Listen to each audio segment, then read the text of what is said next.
Good afternoon, everyone, and thanks so much for joining us here on KXAN Live. I'm Will Dupree. Now, this week, our investigative team here at KXAN launched an update to the fourth season of its podcast series called Catalyst.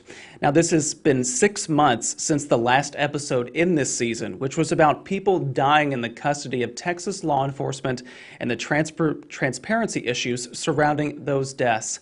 Now the legislative session has come and gone, and that's where our podcast really picks up.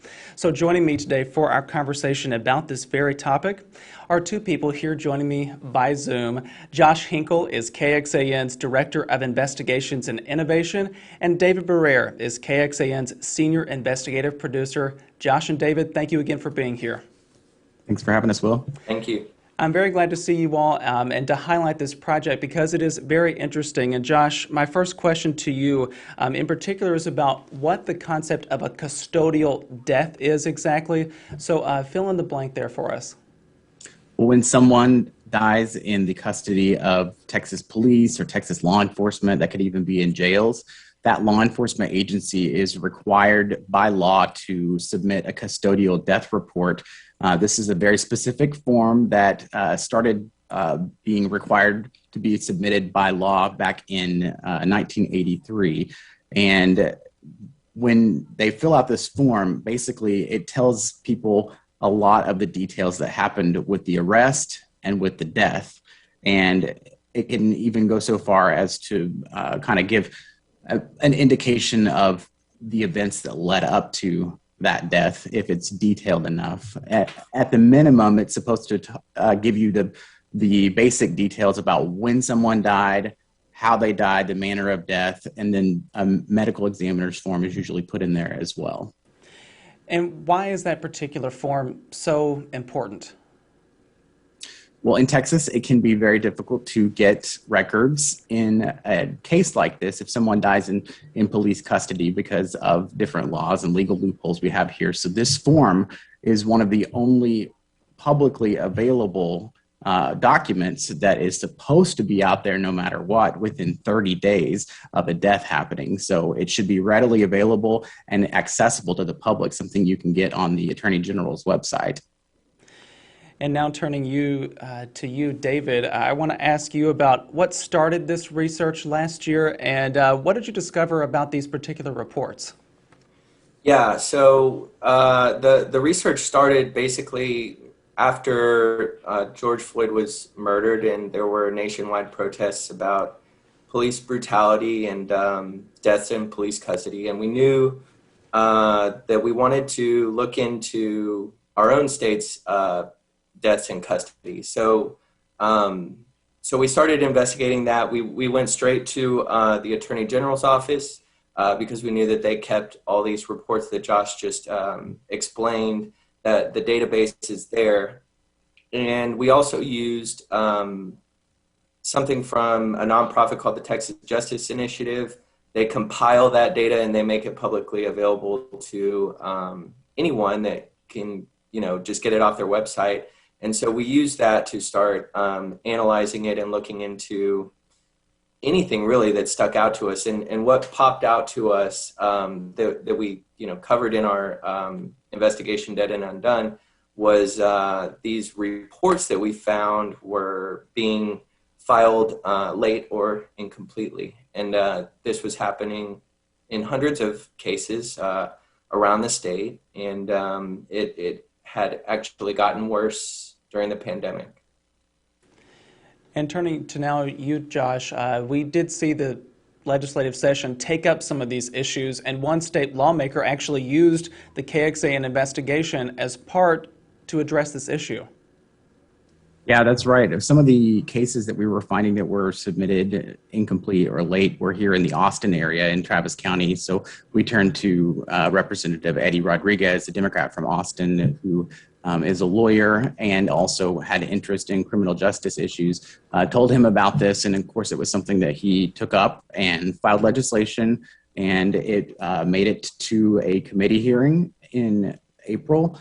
And things kind of played out there. We know the importance of having good witnesses in those hearings to really relay the importance of these issues to lawmakers that are considering making certain bills laws. So I decided that it would be a good idea for KXAN to be one of the witnesses to talk about the challenges that we had faced as reporters.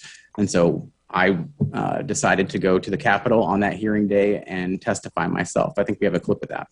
From our reporting, we know a custodial death report is an extremely important document for journalists and the families of people who have died in custody. It's also one of the few readily accessible public records detailing what happened in the event of a death. We're hopeful for a solution to further transparency and accountability.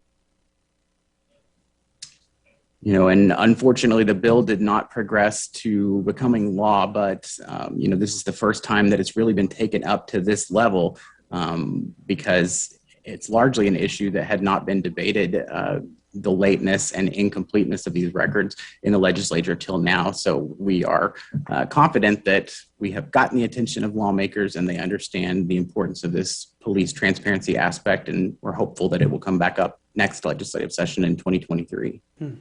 Well, speaking of results, David, I wanted to ask you, one result from the reporting was that some agencies actually corrected their errors after you all brought attention to this.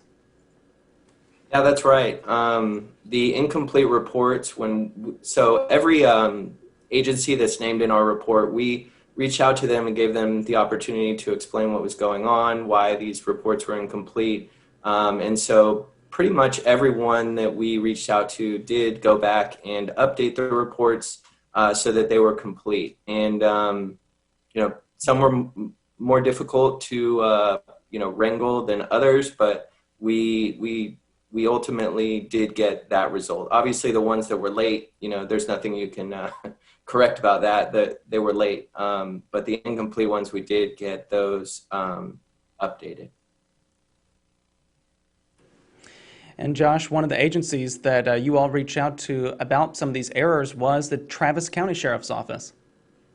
Yeah, that's right. We have actually been covering a case out of the Travis County Jail, which is, managed by the Travis County Sheriff's Office, the case of a 21-year-old man who died in 2017. His name was Herman Titus, and he'd been complaining of pain in the jail for several weeks. And then after going to medical one morning, he ended up having a seizure in his cell and died. You see him there. This all happened after he was in a major car wreck where his car actually plummeted off of a 30-foot embankment down into a creek. So he was suffering some pain after that wreck. We ended up catching up with his mother during the course of the 3 years we've been investigating this case. Demisha Burns is her name. There you see her at her home in Bastrop. And she just really wanted answers in this case because she felt like she didn't really understand why, after complaining for weeks about this severe pain, why he died, why he was still in pain. And she just wanted to know, did my son get all of the treatment and the services that he should have gotten in jail just because he was an inmate? And so throughout the course of us knowing Demisha Burns, she has actually testified at the Capitol in the past. There you see her in 2019 testifying for another bill.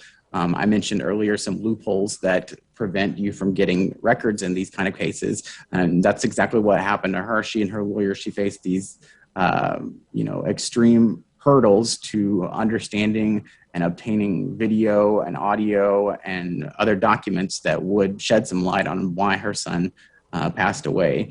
This time around, it can be very difficult to get an entire day off to come and work at the Capitol if you are working your job and you have to provide for your family. There's also been limitations this legislative session because of COVID. She was unable to come and testify for this legislation because of personal matters, but she was very grateful to hear that KXAN was part of the process and has continued looking into not only her son's case, but this whole issue. And after the legislative session was over, I caught up with her on the phone, and I think we have an audio clip of that. I'm going to keep it out for life. I'm going to hope that a